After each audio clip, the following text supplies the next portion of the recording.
Você se lembra de qual roupa vestiu e qual foi a sua refeição no almoço de 2 dias atrás?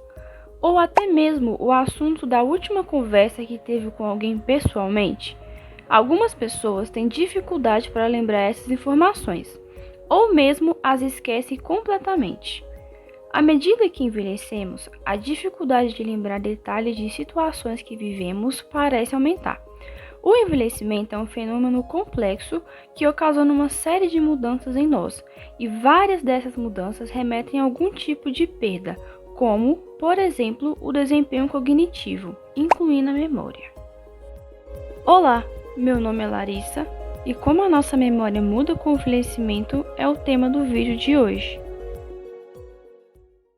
A memória não é uma coisa única. Existem diferentes tipos de memória. As classificações são muitas, mas uma forma de compreender os vários tipos de memória é a partir do tempo de permanência da informação. Assim, temos memória de curto prazo e memória de longo prazo. A memória de curto prazo é descrita como transitória, com capacidade de processamento restrita a poucos itens, decaindo rapidamente com o tempo. Já a memória de longo prazo dispõe de uma capacidade de processamento ilimitada e que persiste indefinidamente. Quando não lembramos do nome de algum lugar importante de nosso passado, estamos vivenciando algum tipo de esquecimento na memória de longo prazo. Esse esquecimento pode ser temporário ou permanente. Por temporário se entende o esquecimento no qual não conseguimos recuperar uma informação na memória de longo prazo quando precisamos da informação. Como, por exemplo, aquela resposta da prova que a gente só lembra depois da prova. Por permanente se entende a inabilidade de lembrar de forma definitiva uma informação. E é sobre a relação entre memória de longo prazo e envelhecimento que iremos discutir no vídeo de hoje. A memória de longo prazo, por si só, não é um conceito único. Podemos dividir a memória de longo prazo em dois tipos de memória: memória explícita e memória implícita. A memória explícita é caracterizada pela capacidade de recordar conscientemente de fatos ou conceitos. A memória explícita é subdividida em memória semântica e memória episódica. A memória semântica se refere às lembranças de conhecimentos gerais ou com base em fatos, como, por exemplo, lembrar-se do nome do ponto turístico mais famoso da França. E a memória episódica se refere a lembranças de acontecimentos específicos, como lembrar quais as atividades que realizou durante o dia anterior ou como foi o seu primeiro dia no trabalho ou na faculdade. Estudos com pacientes com tipos específicos de amnésia oferecem evidências para a diferenciação entre memória semântica e memória episódica. Por exemplo, no estudo de 1993, relata um paciente que, após sofrer um acidente de moto, desenvolveu um tipo bem particular de amnésia. O paciente conseguia se lembrar de coisas de seu passado, mas não conseguia lembrar das experiências que teve com tais coisas. Por exemplo, o paciente lembrava de um carro, do modelo, da cor, do nome da fabricante. Contudo, não sabia dizer se já tinha dirigido aquele carro ou não. Portanto, a memória semântica estava preservada, enquanto a memória episódica apresentava acometimento após o acidente. Já a memória implícita é caracterizada por seu conteúdo da informação não estar acessível à consciência, geralmente envolvendo habilidades motoras perceptuais e cognitivas.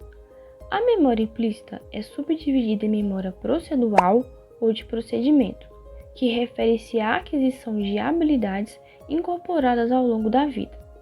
A memória procedural está envolvida em atividades automatizadas e habilidades adquiridas através da prática e repetição, como andar de bicicleta, tocar um instrumento musical ou dirigir um carro. E a pré-ativação refere-se à exposição a um estímulo que pode influenciar uma resposta a um estímulo subsequente, sem orientação ou intenção consciente. Independentemente do tipo de memória de longo prazo que estivermos falando, quando discutimos memória de longo prazo, estamos nos referindo à retenção da informação e utilização da informação algum tempo depois de ela ter sido inicialmente apresentada.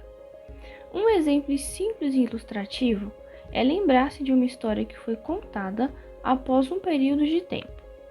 Os mais diversos testes de memória de longo prazo existentes na literatura operam seguindo a mesma lógica simples do exemplo anterior: apresentação de uma informação, retirada da informação, passagem de tempo relativamente longa, solicitação de resgate da informação apresentada inicialmente. Em suma, o processo de envelhecimento tem impacto sobre a memória de longo prazo. A capacidade de processamento ilimitada e de longa duração sofre certo declínio com o avanço da idade e acaba se tornando a memória mais suscetível à deterioração. Um idoso, por exemplo, possui um maior declínio na sua capacidade de recordar de eventos do seu passado, ou seja, comprometimento da memória episódica, ou de ser capaz de lembrar que Paris é a capital da França, ou seja, comprometimento da memória semântica. O impacto negativo do envelhecimento na memória está associado a alterações estruturais do cérebro.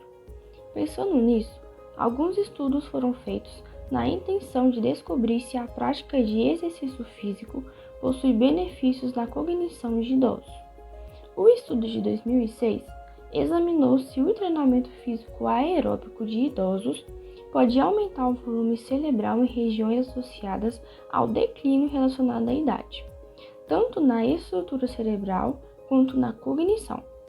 Os resultados sugerem que a aptidão cardiovascular, ou seja, resultado do exercício aeróbico, está associada à preservação do tecido cerebral em humanos idosos. Além disso, esses resultados sugerem uma forte base biológica para o papel da aptidão aeróbica na manutenção e melhoria da saúde do sistema nervoso central e do funcionamento cognitivo em adultos mais velhos. Pode-se concluir, então, que o programa de exercícios físicos é importante para minimizar os declínios da memória decorrentes do processo de envelhecimento. Consequentemente, o intuito desse vídeo é fazer com que o profissional tenha compreensão ou que tente compreender os aspectos envolvidos nos mecanismos de memória do envelhecimento, assim como o papel do exercício físico na redução dos impactos do envelhecimento sobre a memória de longo prazo e, desse modo, aproveitar as informações levantadas para algum tipo de intervenção de caráter preventivo ou terapêutico para o público idoso. É isso. Obrigada e até mais!